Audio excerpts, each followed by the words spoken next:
Hey everybody, welcome back to Dino Comics Forever, and today I'm going to be showing you how I made Negan from The Walking Dead into Ghost Rider! Yeah, Ghost Rider's been one of my favorite Marvel characters for a while now, so let's dig in, shall we? Well, this isn't more a crossover rather than a... Okay, to be honest, I didn't know exactly what I wanted the pose for this Ghost Rider to be, so I kind of racked my head about it, and then I saw this really cool statue of Negan from The Walking Dead, and I thought, man, that's a really cool pose. I decided might as well just use that pose and draw over it to make him Ghost Rider.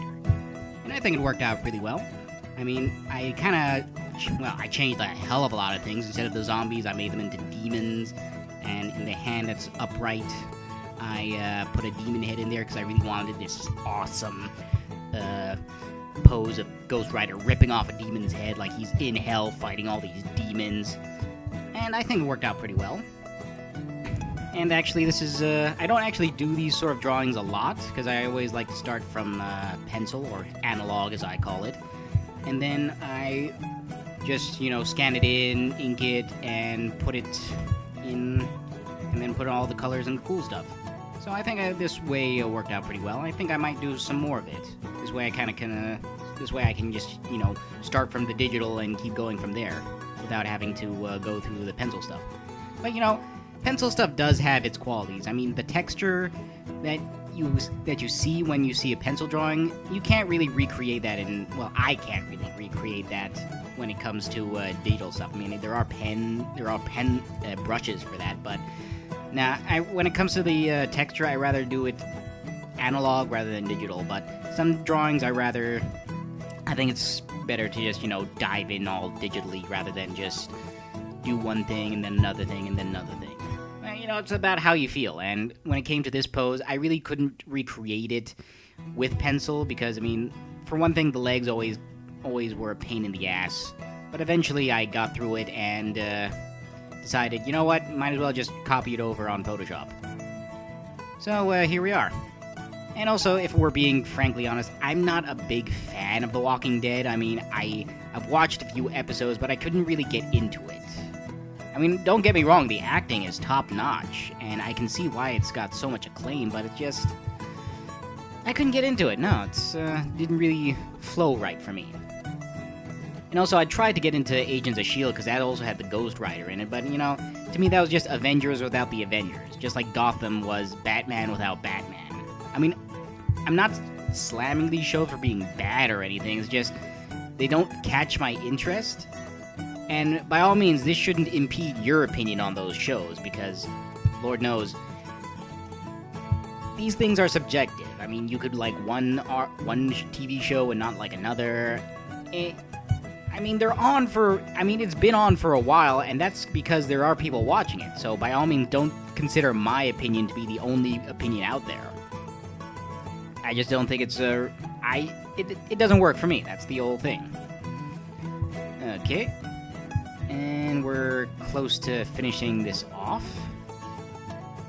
Okay, actually, come to think about it, I've been on a bit of a Ghost Rider bender for a while. Yeah. He's a cool character. I'd like to get a bit more into him later on in this video. And, talk about my favorite books from the Ghost Rider history. Okay, let's move on to part 2, when we kind of further develop the inking. Alright? And here we go. Part 2.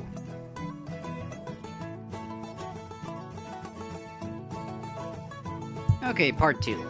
Here we apply what I'm calling the real ink, because what we had before was basically just showing what the initial shape of the add-ons, as I'm gonna put it, would be. And here we can see like stuff we want to change besides, the skull. As you see, I'm kind of doing some free stuff with the jacket, kind of making it a bit more physique-esque or comic-esque, and adding some stuff to the demons below. And while we're on the topic of Ghost Rider, I actually wanted to mention 2 of my very favorite Ghost Rider books. Number one is Ghost Rider: The Road to Damnation, written by Garth Ennis and drawn by Clayton Crane. This actually was a book I bought in Ireland, believe it or not, and I thought this was a really great comic book because, I mean, as for Marvel, it's very tragic because, I mean, it has a very tragic beginning and a very sad ending too. And you don't really get that a lot in Marvel because compared to DC, they're like, you know, sunshine and lollipops. And what I loved about Ghost Rider: Road to Damnation was was the artwork as well. I mean, my God, Clayton probably didn't use any real inks, like, you know, analog inks, and it's something I've been trying to recreate for like years and stuff, but I just couldn't do it, and I kicked myself over and over just because of that. But you know what? These people are the masters for a reason, and you shouldn't really try and copy another person's art style because, well, I mean, you can try to attempt that and learn some stuff from it.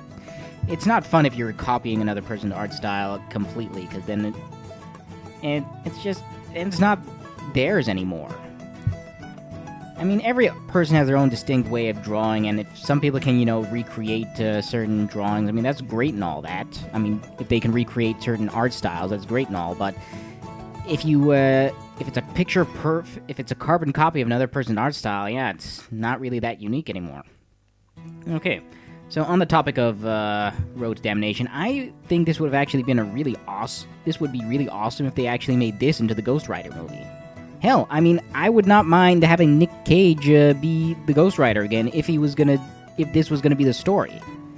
Because, I mean, it would not kill Marvel to actually go dark. I mean, not dark as in, you know, Fan 4 Stick, which, you know, was low energy and nobody liked, but I mean dark as in story-wise, where there's no tragic that, you know, nobody wins in the end, okay? Okay, the bad guys do kind of win, but still the bad people get punished and the good people, they don't exactly come out of this smiling. No. And that's what I thought was really powerful about Road to Damnation, because, you know, in a way, everybody loses. There's no way going around that. No. I mean, it's a tragic story with a tragic ending. I know I've been saying tragic a lot, but, you know, that's the best way I can describe this story. I mean, it's so good. I mean, the twists that come of it, I mean, wow. I mean, my hat's off to Garth Ennis. And I hope to God I'm not pronouncing that name wrong, because that's the last thing I want to do. And also, if they were to make this into a movie, I would like to see Ron Perlman as the main bad guy in this. Because I think he'd do a pretty good job. Either physically or in the voice acting department. Okay, we're closing in on this, so now we can move on to part 3. Adding on the, well, high contrast shadows.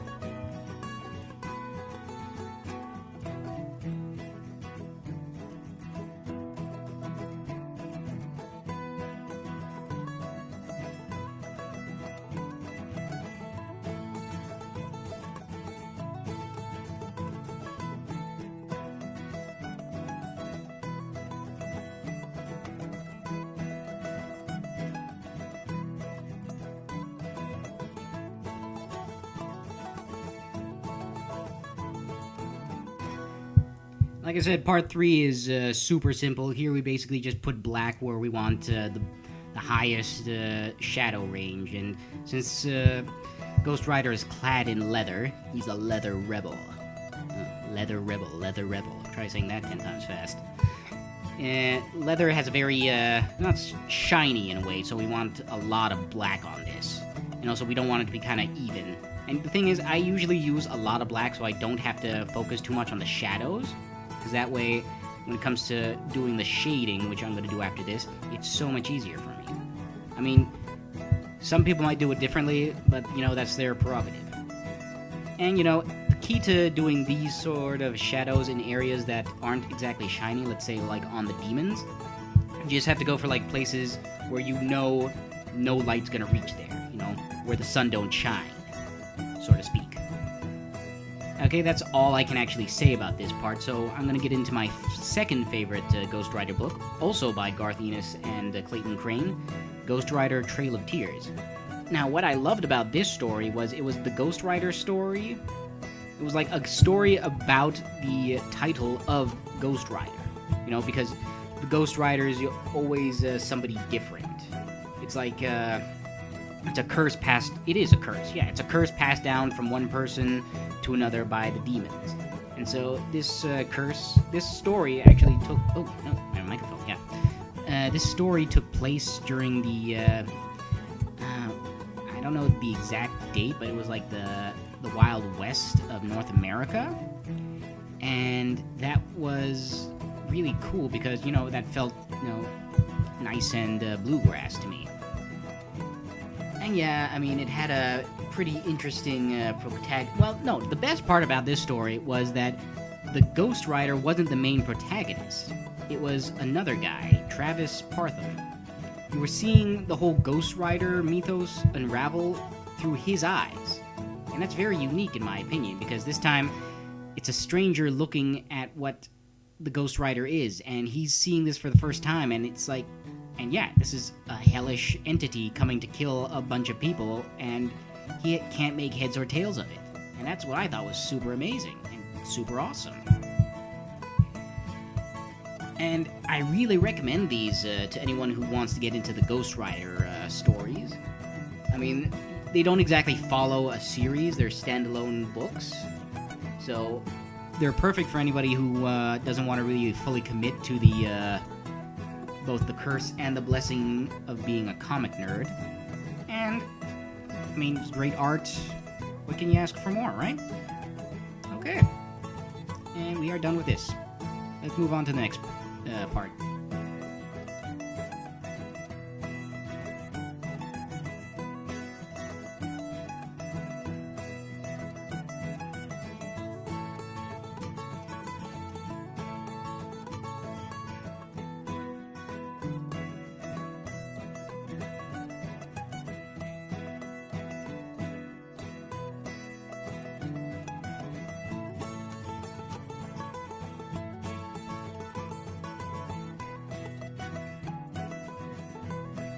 Alright, part 4. Oh yeah, here's where we put the colors and the shading and stuff. So usually I spend way too much time on the colors because, yeah, you know, I'm a nitpicker. I have to make sure every color is in the exact right spot. But, you know, I use these on a different layer, and yeah, I just, you know, skip that part because nobody wants to see that. Okay, and now we're moving on to the shading. And when it comes to shading, what I always do is I use a layer above the color flats. I set it to multiply, and then I use a warm gray tone for organic drawings or organic figures that have been in the drawing, and then I use that on the layer. And here I'm using a sort of a faded square brush. I've set the opacity on. I've set transfer on, and I've also set the opacity to 50% so I can get a sort of like nice build-up. And then I also erase a lot of stuff with the same brush and the same opacity and transfer. And that way I can create a sort of nice transference from light to dark. And I think it fits well when it comes to the black. And here I can also kind of well, I don't know if I build texture on here. It's kind of hard to say at this point. But either way, after that phase, once it's all done, I move on to the highlights. And there, it's the same principle, except instead of a multiply layer, you create a screen layer. And then you use a lighter shade of gray, also in a sort of warm tone. And that you just use on the areas that, you know, kind of stick out towards the light the most. You don't like cover a whole area, you just cover like a small, like the edge that's about to stick out. Yeah, you just use a couple of lines, not like how you do the shadow, just a couple of lines here and there, and then that should work out quite well. And that's all I can say. I mean, the rest is just, you know, putting it into practice. I mean, what else can I say about it? I've already told you the brush style and stuff. I mean, yeah. I'm actually curious, if you if any of you are interested, why don't you guys kind of tell me what your favorite, if at all you guys read Ghost Rider, what are your favorite stories in the Ghost Rider comics that you might think I'd be interested in? Because I'd like to know. Because I'm always on the lookout for new comics. And I go by the Stan Lee method when it comes to comics. I rather have them physical rather than digital. And I think he said the best quote about it ever. You just have to look it up for yourself. I don't think it's safe for YouTube. And you know what? Like I said before... what did I say before? I don't know. I feel like I'm rambling at this point. Oh yeah, this is all just a bit tedious. I mean, thank God I'm not showing you how I do a full comic page. I mean, I want to show you those in the future, but I'm probably just going to focus on one scene in a comic, not like the whole thing, because Lord knows that will take way too much time, and I don't think my computer can handle me screen recording something of that length for so long. Okay, so we're coming out to the final bit of this video. Part 5 is where I add in the textures and other cool stuff to really make it a complete image. And then I'd like to hear your thoughts on what else I could possibly draw, or what other characters I could transform into the next. And here we go. Part 5 is coming up. Okay, now we're at the part 5. My favorite part was where we add in all the cool textures and stuff. Okay, I had a lot of trouble with this one because I found the perfect brush to use, except I could not for the life of me remember what it was. I'm pretty sure I used a one I didn't want in the end, but you know what? It has the same effect eventually. And yeah, it's always a bit nitpicking, and at times I think I actually might have... I might have actually deleted a couple of my brushes. I don't know how I did that, but I just did. I'm not exactly tech savvy at this at times. I mean, I remember once I was working on I mean, everyone's had this at one point when they're working on a drawing in a layer, and they figure out that they've been drawing on the layer that's not supposed to have anything on it, and they just kind of ruin the whole file because of it. I mean, I've done that a couple of times. I've done that a way more times than I want, and I've had to, start from scratch, and I kick myself in the ass for that so many times. Oh my god. Yeah, so, when it came to the skull, I wanted to add sort of an ash layer to it. I didn't want to make it completely black, because then it would kind of drown out when I added the background, so I just, put a quick layer of ash on top of it, then use a light eraser to take away most of it. Then when it came to most of the other drawing, what I'd like to do is, I do this a lot with my other artworks.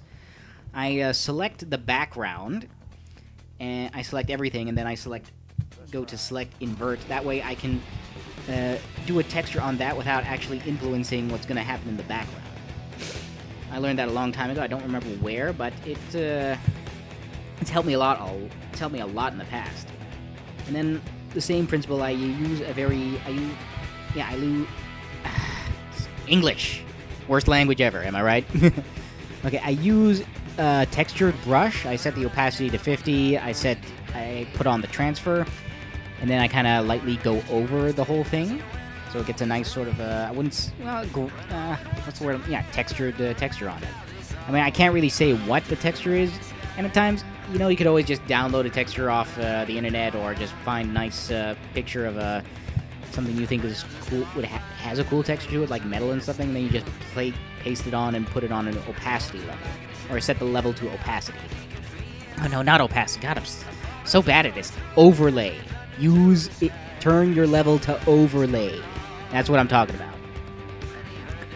Oh god, so bad at words these days. Okay, and when it came to the rest of the drawing, I felt it was kind of empty. And so I thought, you know what? It's Ghost Rider and he's fighting demons. Why not make it take place in hell? The bad place. So, added some flames with the brush I had intended for this flames coming out of his skull. My god. And, my drawing was a bit already too far gone out there, so, might as well bite the bullet on this one. It turned out good. And so I finished that off, adding a couple textures to the background, nice gradient as well. And here it is, Ghost Rider.